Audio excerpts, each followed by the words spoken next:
Hi there, I'm Sarah Johnson, a 25-year-old with a brand new MBA in hand, ready to conquer the business world. My husband, Michael, says he's supportive of my career ambitions, but sometimes I wonder. Like last Sunday, we were having dinner with his parents, a regular weekly tradition that's more of an endurance test than a meal. My father-in-law, Robert, is a big-shot local businessman who thinks the world revolves around his success. So Sarah, Robert says, cutting into his steak with the precision of a surgeon dissecting my dreams, found a nice little hobby to keep you busy now that school's done. I force a smile. Actually, Robert, I'm exploring some exciting career opportunities. He scoffs. Career? The only career a woman needs is running a good home. Michael suddenly finds his mashed potatoes fascinating, and my mother-in-law, Linda, sips her wine, staying out of it. Later that week, I'm unloading my frustrations to my best friend, Emily, over lattes at our favorite coffee shop. Don't let that old dinosaur get to you, Emily says, squeezing my hand. You're brilliant, and any company would be lucky to have you. I sigh. I know, but it feels like I'm swimming against the current sometimes. Emily grins. Then be a salmon. They swim upstream and still make it. Just then, my younger sister Jessica joins us, excitement written all over her face. Sarah, you won't believe it. I got an A on my business project. The teacher said I reminded her of you. I smile, proud. That's amazing, Jess. Keep it up, and you'll be running your own company in no time. As we're leaving, my phone buzzes. An email from that big firm I've been dreaming of. My heart races as I open it. Oh my God, I whisper. Emily and Jessica crowd around. What is it? I look up, grinning. I got the job offer.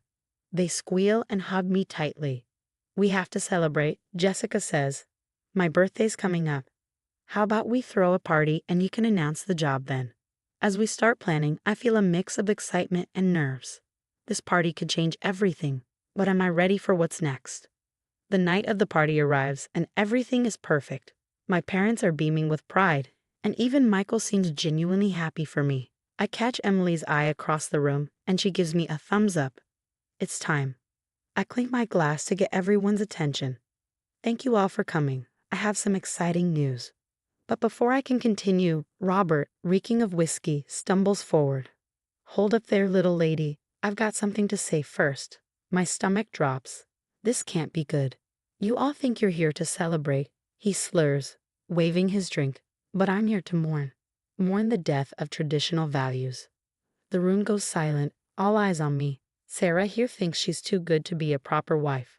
Thinks she needs a career. He spits the word like it's poison. Robert, please. Linda tries to intervene, but he shoves her aside. You know what I think of your fancy education? He reaches into his jacket and pulls out my diploma. How did he even get that? Before anyone can react, he flicks a lighter, and flames lick at the edges of my hard-earned degree. A woman's place is in the kitchen, he bellows, dropping the burning paper to the floor. The silence is deafening as I stare at the charred remains of my diploma, feeling like I'm trapped in a nightmare.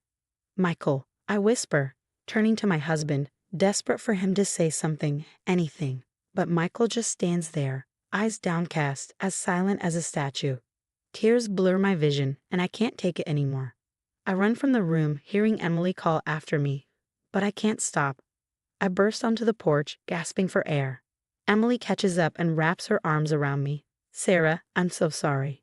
That was horrible. How could he do that? I sob into her shoulder. And Michael. He just stood there. Jessica appears, her face flushed with anger. I can't believe that just happened. We should call the cops or something. And say what? I laugh bitterly through my tears. That my father-in-law burned a piece of paper. In this town, they'd probably give him a medal. My parents join us on the porch, both looking shell-shocked. Sweetheart, my mom starts, but I cut her off. Don't. Just don't. I can't deal with this right now. I watch as guests begin to leave, whispering among themselves. Michael finally emerges, looking lost and unsure. Sarah, not now, Michael, I say, holding up a hand. I can't even look at you right now. As the last of the guests trickle out, I'm left standing on the porch with Emily and Jessica.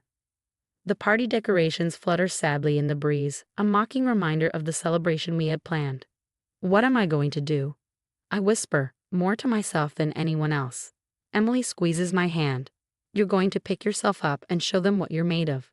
This isn't the end, Sarah. It's just the beginning. I nod, but inside, I'm not so sure. How can I stay in this marriage, in this family, after what just happened? For the first time since I said I do, I'm questioning everything about my life here, and I have no idea what comes next. The weeks after my birthday disaster are a blur. Most days, I can barely get out of bed. Michael tiptoes around me like I'm made of glass, and I can't decide if I'm grateful for his caution or furious at his silence. One particularly bad day, Emily barges in, throwing open the curtains. Rise and shine, sleeping beauty, we're going out. I groan, pulling the covers over my head. Leave me alone, Em. Not a chance.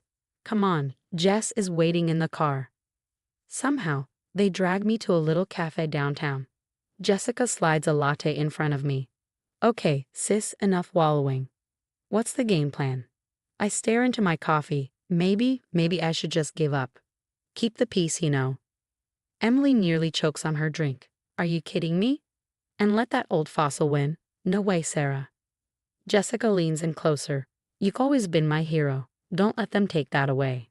Their words hit me hard, and I realize I've been letting Robert win all this time. You're right, I say, straightening up. Michael tries to play peacemaker. Sarah, what if we moved to the city for your job? I look at him, really look at him. Would you actually support me there? Or would you just hide from your father? Is silence is answer enough? Things take an unexpected turn when Emily calls me later that week, her voice hushed. Sarah, you need to come to the bank. When I arrive, Emily pulls me into an empty office, her face serious. I was going through some old files, and well, look at this. She spreads up documents showing glaring discrepancies in Robert's business accounts. Large sums disappearing and reappearing in offshore accounts. This looks like tax evasion, I whisper, feeling a chill run down my spine. Maybe even fraud. What are you going to do? Emily asks, her eyes searching mine. I stare at the papers, my mind racing. Part of me craves revenge, wants to see Robert pay for everything he's done. But another part hesitates. Despite everything, he's still family. That night, I can't sleep. I watch Michael snoring peacefully beside me and realize something. I don't want this anymore. I deserve better. I deserve someone who will stand by me, who believes in me. The next morning, I make 2 calls. The first is to the firm in a city accepting their job offer. The second is to a divorce lawyer. When Michael comes home, he finds me packing. Sarah, what's going on? I take a deep breath. I'm leaving, Michael. I'm taking the job in the city. But I thought we were going to move together, he stammers. I shake my head. No, Michael, I'm going alone. I need a fresh start, away from all of this. His face crumples. Is this about my father? I'll stand up to him, I swear. It's too late for that, I say, zipping up my suitcase. I need someone who doesn't wait until I'm walking out the door to find their backbone. As I load my car, I feel a weight lifting off my shoulders. For the first time in weeks, I'm excited about the future. Whatever comes next, I know I can handle it. I'm done letting others dictate my worth. It's time for Sarah Johnson to soar. 6 months in the city, and I feel like a completely different person. My office view still takes my breath away sometimes. I'm sipping my morning coffee, reviewing notes for a meeting when my phone buzzes. It's Jessica. Sis, you won't believe what's happening back home.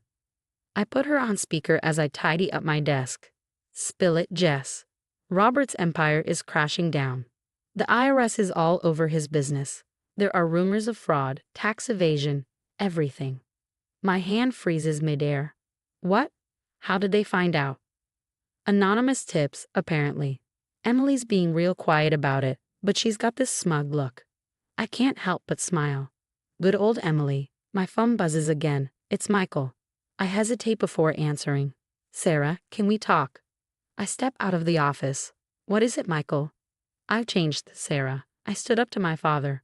I told him he was wrong about you, about everything. Please, can we try again?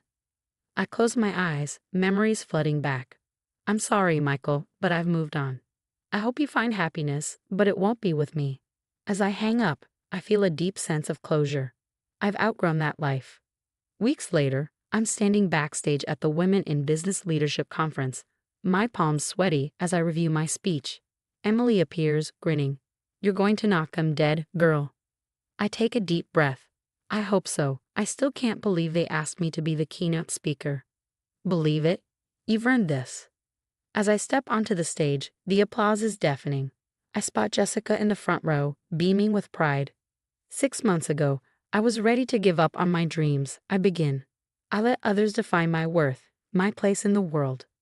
But standing here today, I want to tell you all, never let anyone dim your light. We all face obstacles, people who try to hold us back. But those obstacles, they're just stepping stones to our success. The rest of the speech flies by, and I realize something.